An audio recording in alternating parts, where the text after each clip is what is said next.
Ah, agora o Garp morreu de verdade. Será que Kobe é um novo símbolo da justiça? Entenda as metáforas, velho e bebê. O garoto de cabelo rosa se tornou usuário de haki do rei? E o Kuzan, tá feliz ou as lágrimas viraram pedras de gelo? Você vai saber tudo isso agora no review do capítulo 1088 de One Piece. Ele é o Derek, eu sou o Lipe. Você vai deixar aquele like, se inscrever no canal se ainda não é inscrito e vir com a gente para este vídeo. Expansão territorial, metamorfose ambulante. Eu quero baby, the spin is close, coming on. The city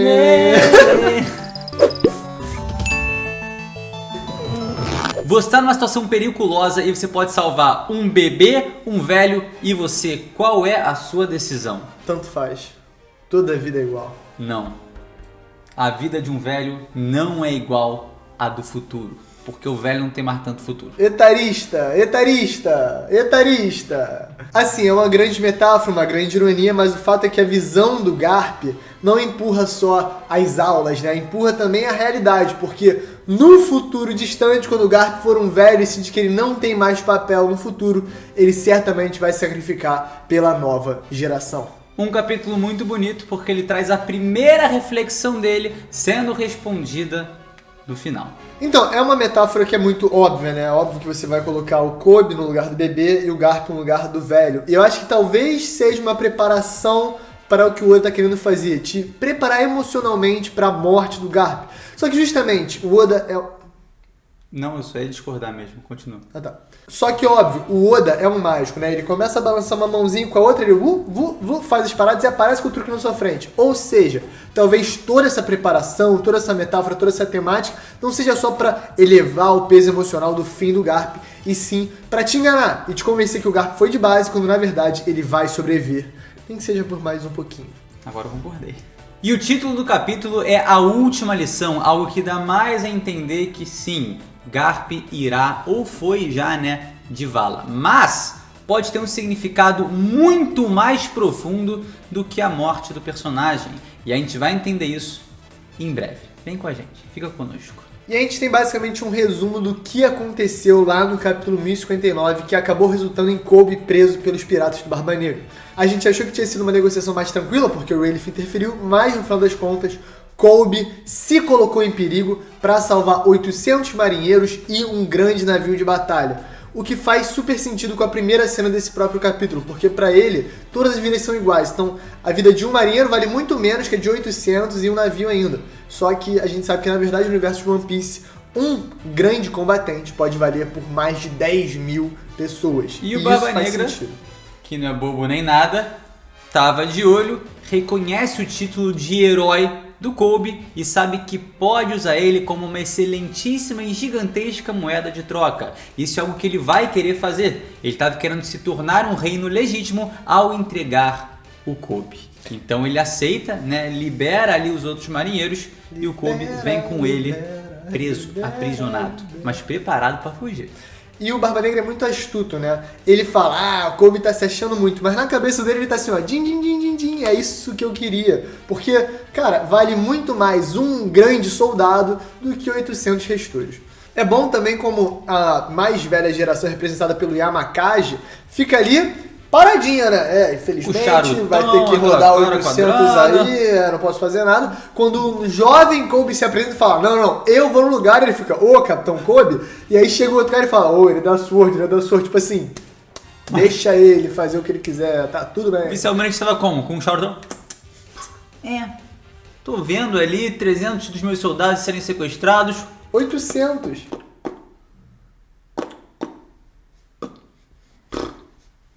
E então voltamos a presente com uma mão gigantesca de Ávalo Pizarro descendo para destruir o Battleship de Garp. E o que é interessante aqui? O Oda faz questão de falar pra gente que explosivos, canhões muito poderosos não são capazes de destruir essa mão. Então algo muito mais poderoso que canhões precisará ser usado. Tashig e Bogar, né? Tashig e Bogar? Bogarde. É a dupla de espadachins lendários, né? A Tashig e o Bogarde que não tava ali. Olha só, o fato é o seguinte, a gente até pode pensar que Conforme o Zoro em Dressrosa fez contra o Pika, Tashigi poderia fazer contra o Pizarro, mas na verdade a Tashigi já estava regando antes mesmo do golpe chegar perto. Nós já tava, galera, vamos pro mar porque o bagulho vai ficar doido. Ela poderia estar ali, né, com a galera também, ela poderia estar envolvida ali na treta, substituindo até um Helmepo ali, ou enfim, pra somar, mas não, tava no barco, quem brilha ali vai ser o Gruz, vai ser o Kobe, vai ser o Helmepo, o Garp, não precisa nem falar que ele vai fazer uma parada aqui histórica, já a gente comenta. E a Tashigi, cara, cada vez mais ofuscada. Desde Logtown ela vem sendo ofuscada a cada arco. Agora, cara, querendo ou não, assim, é uma pena, eu esperava mais coisa da personagem, mas o Oda meio que transformou ela num grande meme, né? O que... A Tashigi ia rodar pra Monet. Ela ia rodar pra Monet. Ofuscada. Agora o Helmepo rouba do lugar dela. Mas o Helmepo merece, o Helmepo é bom. Ela o Helmepo foi bem. Não, ela merece, óbvio que merece, mas eu não tô querendo desmerecer o Helmepo também. Claro, foi bem. O Helmepo é bom. Vamos falar do Helmepo. Como a gente tá comentando aqui, né, a situação tava extremamente periculosa e o Kobe, mais uma vez, desespera. Tá desesperado, tá muito nervoso com tudo que tá acontecendo, mas... o lendário herói não salva só, civis ali, ele também salva seus companheiros.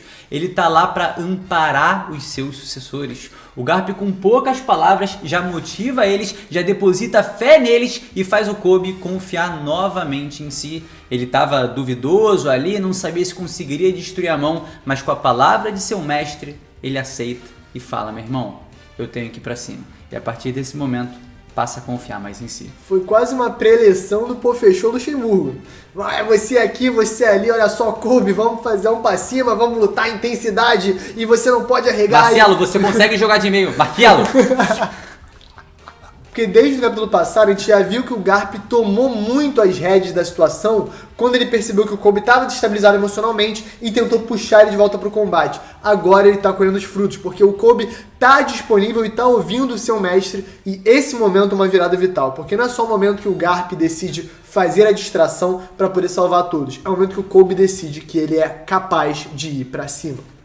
No meu vídeo de ontem, eu mencionei como faltava força de vontade, mais especificamente confiança no Kobe, para ele, cara, evoluir, para ele conseguir ter mais destaque a nível de combate. Eu também falei sobre a possibilidade do Haki do Rei, mas a gente já vai comentar sobre isso, porque tem detalhes muito importantes ali que definem sim ou não, e a gente vai ver logo mais. E aí o Garp dá a ordem, vocês precisam agir de imediato. Eles agem extremamente velozes, Gruz, Helmepo e Kobe saem adelante, vão buscando seus afazeres, e a gente já sabe, é estilo Zorão com Pika lá em Dressrosa. É cortar tudo, é fatiar, é explodir tudo, e depois vem o King Punch e pum, que no caso seria o Gruz, né, com a sua rede ali, pra não deixar os destroços esmagarem ali os civis.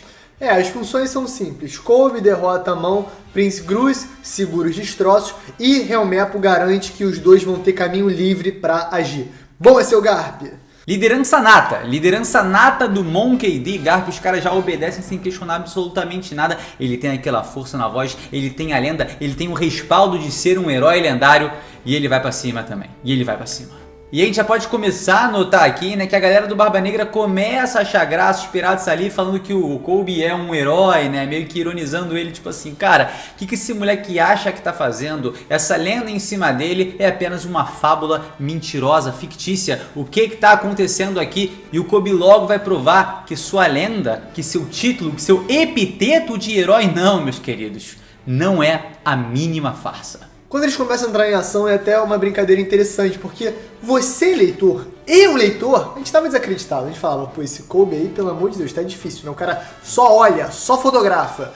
E o Oda representa isso como? No Prince Gruz perguntando, tu tá com uma bomba? Tá com alguma coisa, algum poderzinho especial? Porque do jeito que tá, não sei se vai dar. Né? Se depender de você, a situação fica escabrosa. E o Kobe acaba nesse momento, né, jogado contra a parede, indo pra cima falando, cara, se eu não der o meu melhor, se eu não fizer o meu máximo, todas as pessoas vão morrer. E essa pressão que o Garp joga pra cima dele é o suficiente para moldar esse diamante bruto que vai sair como um grande herói da marinha desse conflito. É a fé. Ele não estava conseguindo acreditar nele próprio.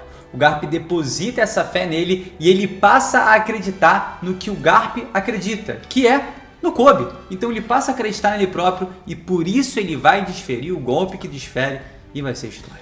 É uma parada meio Tengen Toppa Gurren Lagann. Não acredite em você, acredite em mim que acredita em você.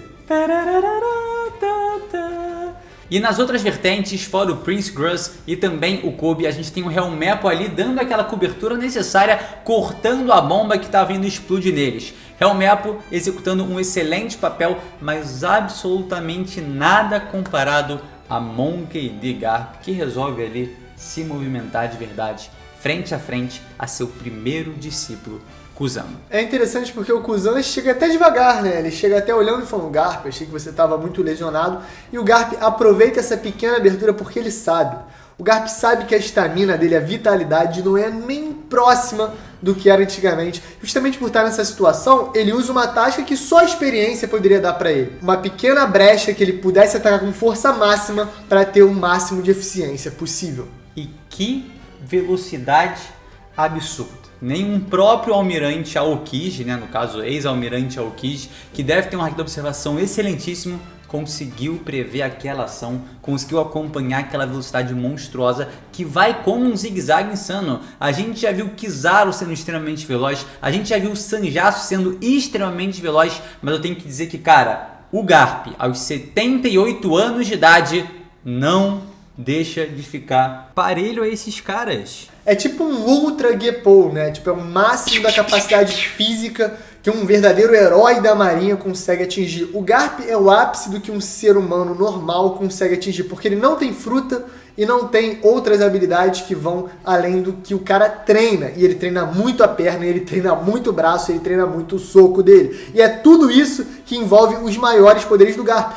Ele simplesmente enfia a porrada, e isso é incrível. Galaxy Divide, um porradão histórico que ainda é maior que o Galaxy Impact. Sim. Se a gente for ver, né, na primeira página que aparece o Galaxy Impact, está gigantesco, está estrondoso, mas no capítulo seguinte a gente vê que é só grande pra caramba, mas não gigantesco cavalar que cobre a ilha inteira. Mas esse agora, dividindo a caveira principal de Hachinosu ao meio, é um verdadeiro porradão histórico que fere o Pizarro, tá? Que parece ser inclusive uma característica da fruta dele e não em si algo mirado pelo Garp. Você notou? Eu notei, eu fiquei entre essas duas interpretações. Ou é uma coisa da fruta, que é realmente mais exposta, talvez até mais fraca que a fruta do Pika, ou no nível que a gente está falando agora, o haki do armamento avançado é tão intenso que eles sempre tomam dano físico, mesmo sendo em partes da ilha que não deveriam tomar normalmente. Eu fico com essa impressão, porque o soco do Garp a gente sabe que é carregado de muito haki do rei e muito haki do armamento, e o soco do Kobe também parece ter essas características, mas a gente vai descrevê-las com um pouco mais de precisão daqui a pouco. E a abertura necessária tá aí. O Pizarro tá sentindo muita dor e o Kobe reconhece que nesse momento ele precisa responder às altíssimas expectativas que o Garp tem nele. Mais uma vez, né, pegando aquela fé que seu mestre colocou nele e jogando pra frente. Os paralelos entre Garp e Kobe são tremendos nesse capítulo, e eles chegam até a ser o mesmo tipo de golpe. Não só no socão, mas também no approach. O Kobe faz essa espécie de super Geppou com esse traço azul, esse rastro super especial em luz, para mostrar como a sua pureza, a sua vontade de salvar a todos é uma coisa que eleva seus próprios poderes. E aí ele traz um golpe que é uma homenagem muito épica. Eu gostei como tu falou o traço azul. É, foda-se, né? A gente não sabe, é branco, mas foda-se. E antes de a gente chegar nesse porradão do Kobe, né, a gente tem ali os piratas novamente continuando a duvidar dele ser um herói, né, falando que, cara, não dá, esse moleque aí é um lisão, não tem como, não dá pra confiar, esse piteto aí tá muito esquisito. E a gente entra num flashback do Garp e do Helmeppo falando do Kobe.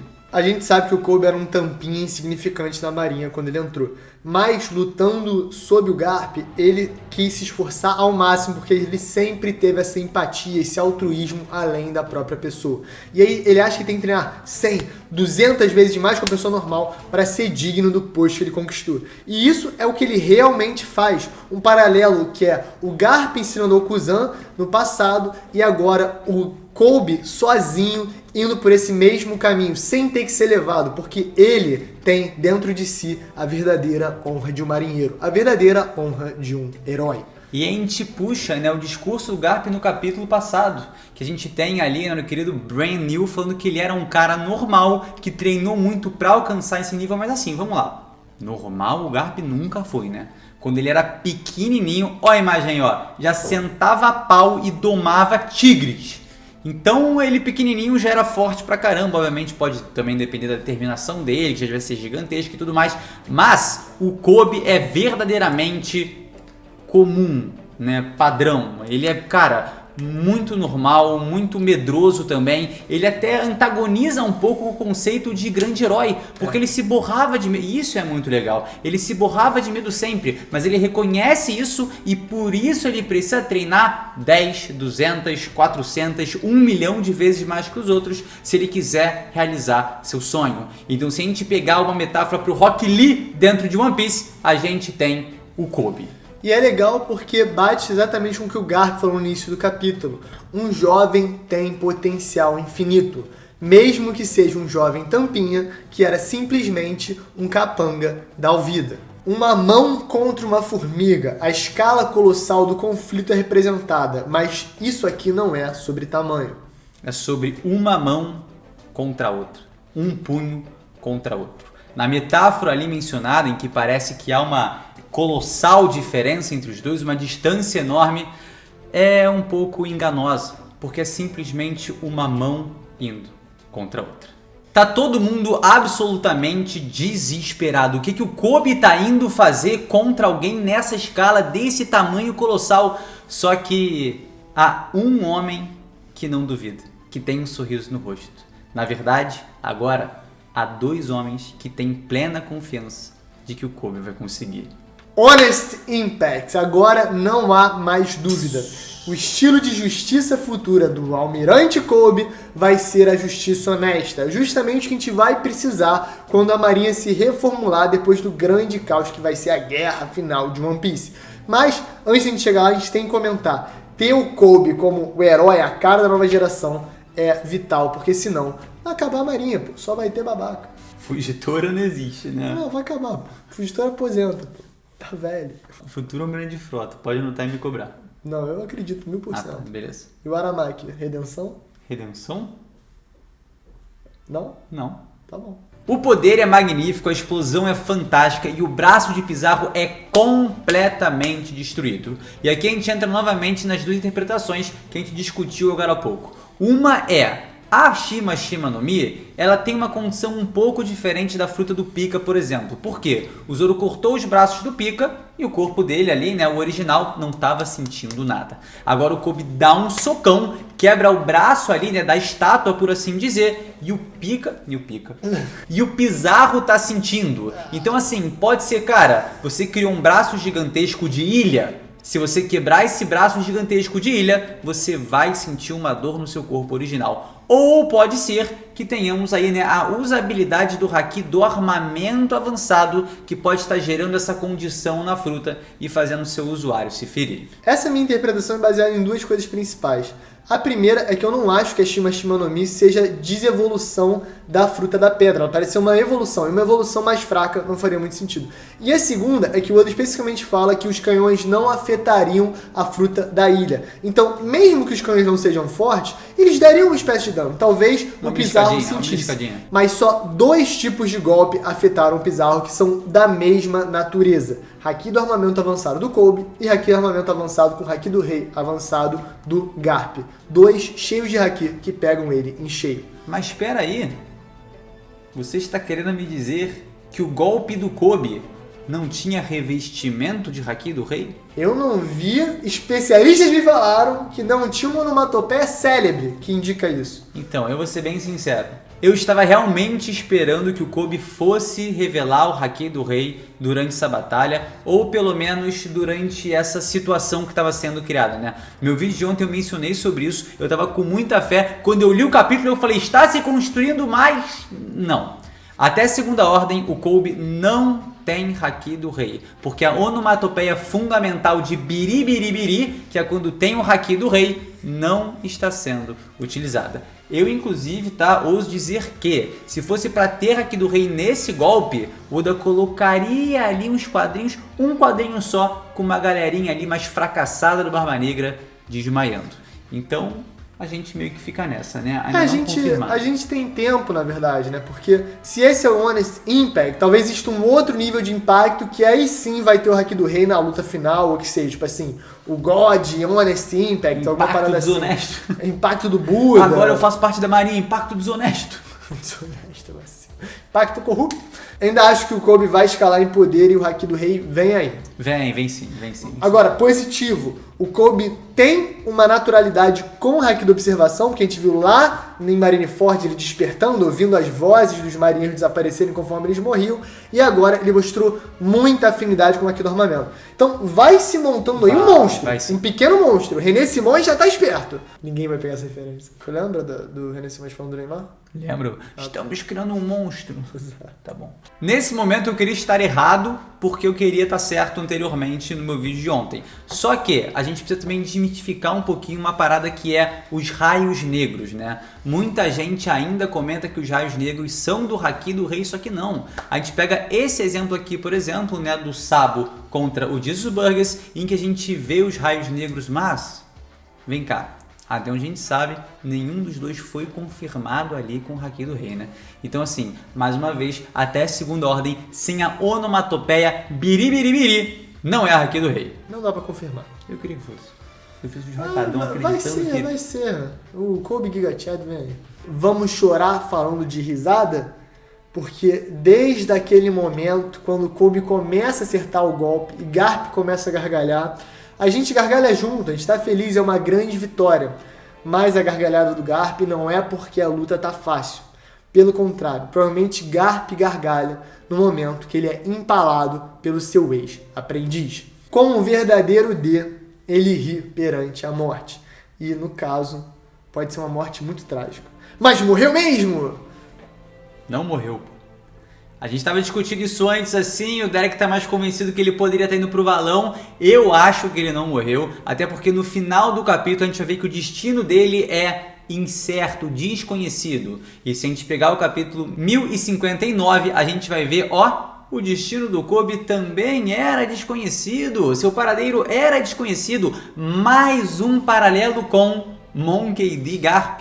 Então é aquilo que a gente mencionou e eu acho que a gente cravou legal aqui, cara. A gente estava falando que o Barba Negra poderia acabar nessa situação em Ratinosso com uma moeda de troca muito maior que o Kobe. Ele queria usar o Kobe para se tornar um rei legítimo. E agora, para que será que ele vai usar o Garp? Será que vai seguir naquela reflexão que eu levantei aqui também lá no Evandro sobre o gatilho para a guerra final? Sobre o Garp ficar no palanque de execução e ter a mesma perspectiva que seu neto Ace e no final das contas ser salvo por seu neto, que hoje é um pirata?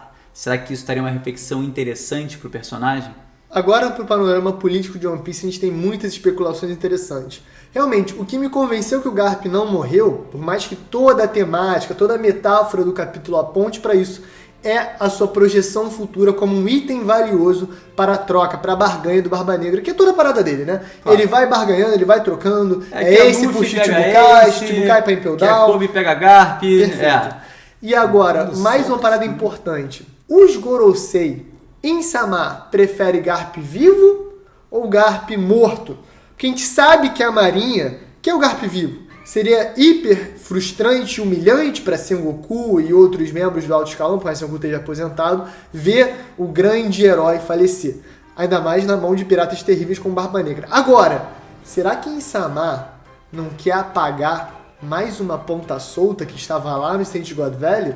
Se estamos falando de Garp, estamos falando de Roger, Barba Branca, Big Mom, Kaido, Silver Axe, Wang Zi, Capitão John e Chique o Leão Dourado, praticamente todos que estavam presentes já foram embora da história. Será que Insama não pode falar pro Barba Negra? Ok, eu te garanto o seu lugar, mas eu não quero o Garp vivo, eu quero o Garp morto.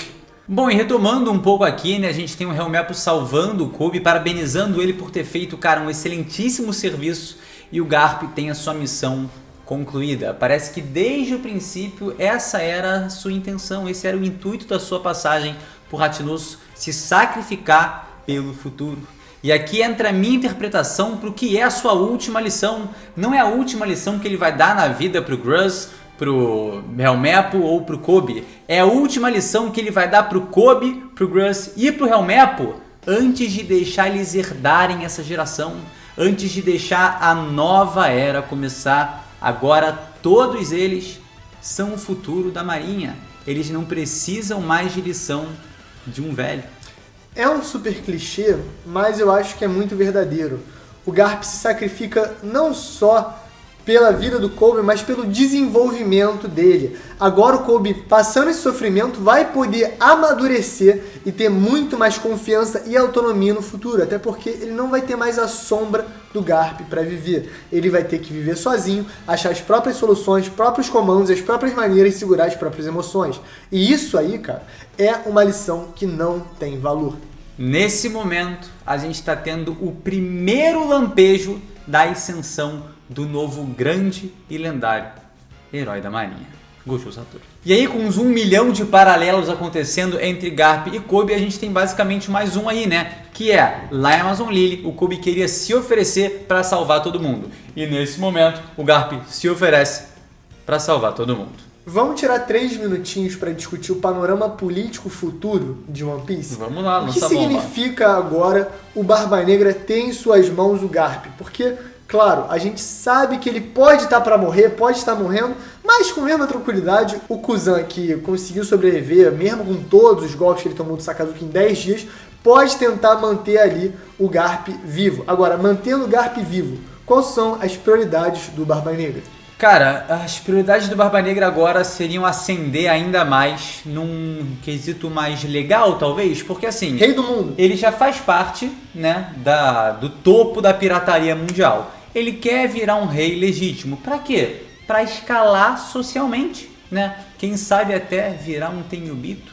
Quem sabe até pedir mais do que isso. E será que o governo mundial, tendo o Garp como um refém, no caso o Barba Negra tendo um refém do governo mundial que seria o Garp, uma lenda viva, ele não conseguiria usar ele como moeda de troca para se tornar algo assim? Se a gente parar pra pensar, né, ele é 10 vezes, através das recompensas da Cross Guild, mais valioso que o Kobe.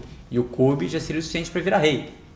Então agora o Barba Negra não vai mirar em virar rei, ele vai mirar em algo mais.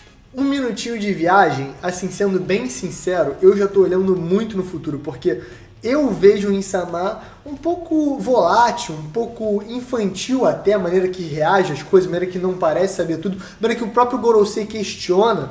E se Barba Negra consegue, de alguma maneira, manipular Insama e tomar o seu lugar, que é o grande sonho daquele que ele herdou à vontade, Rox de Shebeck. Sabe o que é isso que eu tô fazendo? A barriga grávida do Barba Negra. Meu irmão, esquece! Essa vontade aí dele de ascender ao patamar mais elevado do mundo não é do Barba Negra, é do próprio Rox de Shebeck que tá, ó, no barrigão de barril. E eu imagino até os próprios Gorosei virando e falando, é esse cara que eu prefiro seguir. Porque se eles veem no Barba Negra alguém mais capaz, mais poderoso e talvez com uma herança legítima de Shebeck, que eles podem ter alguma espécie de conhecimento, cara, eles virariam a casaca rapidamente. E aí quando você olhasse, Barba Negra não ia ter só a tripulação pirata mais poderosa do mundo, mas todo o sistema de governo a seu favor. Tá bom pra vilão final ou não tá? Eu vou falar... Pra que Kaguya se você pode fazer o Barba Negra? Muito mais do Barba Negra vilão final do que Musama. Mas muito mais. E deixa o Dragon pra fazer outras porra também. Agora o Kobe tem que derrotar o Barba Negra. Ou então o Dragon derrota Musama e aí o Barba Negra assume a porra toda. Uma parada assim, tá ligado? Cara, o Dragon derrota em Musama, o Barba Negra mata o Dragon e toma o posto. Legal, perfeito, pode ser. E o Gorosei, meu novo mestre. Com Denise. Pô, e aí o Topman Valkyrie. Tipo assim, o Barba Negra mata só o Topman Valkyrie. Fala, os 4 que sobraram. Ah, beleza, mano. Junta aí. Vem. Tudo certo. Só pra dar um respeito. O Garp conseguiu concluir o plano dele e é muito curioso como o Aokiji parece infeliz com isso e mais do que isso. Quando o Garp brada que os marinheiros que estão fugindo nesse navio são o futuro da marinha, vemos que Kuzan fecha sua expressão como se aquilo também fosse uma indireta a ele. Ele não é mais o futuro que Garp esperava que ele fosse. Possíveis lágrimas congeladas em seu rosto. Cara, eu achei isso fascinante. Se no final de Blade Runner as lágrimas se perdem perante a chuva, certamente as lágrimas de Kuzan ficariam congeladas em seu próprio rosto, mas também em seu coração, porque ele não pode demonstrar luto pelo seu mestre perante os piratas mais infames da pior geração. Por mais que em um momento durante a luta ele tenha falado, talvez ironicamente para o Garp, que estava começando a se preocupar com ele. Mas sua expressão no final do capítulo mostra que talvez ele não esteja tão feliz com as decisões que ele tem tomado na vida e o caminho que ele segue, o destino que ele se meteu. Agora, saudão pro Kuzan. Positivo, tá cheio de moral. Positivo. Não, tá cheio de moral. Tá cheio de moral dentro do Barba Negra. É, lógico. Pro plano dele de salvar mais pessoas, talvez seja um movimento mais frio e mais efetivo. Mais frio? Porque ele é do gelo, gente.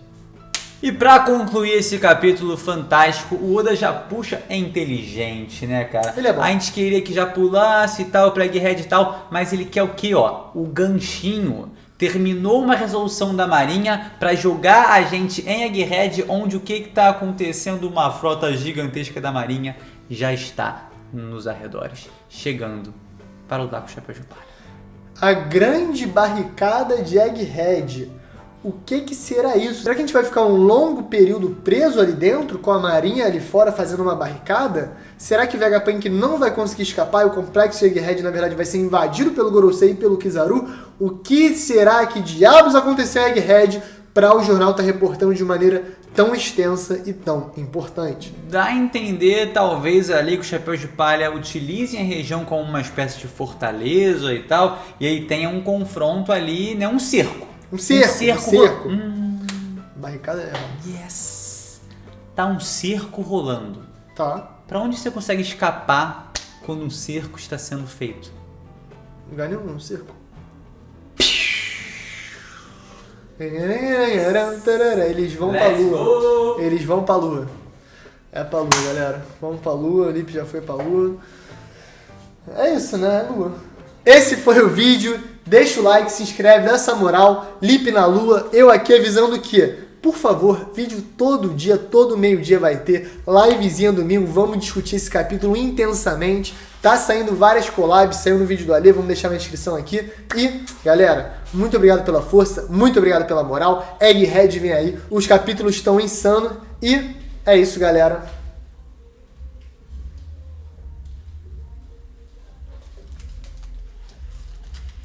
Valeu! Gal. Limitless.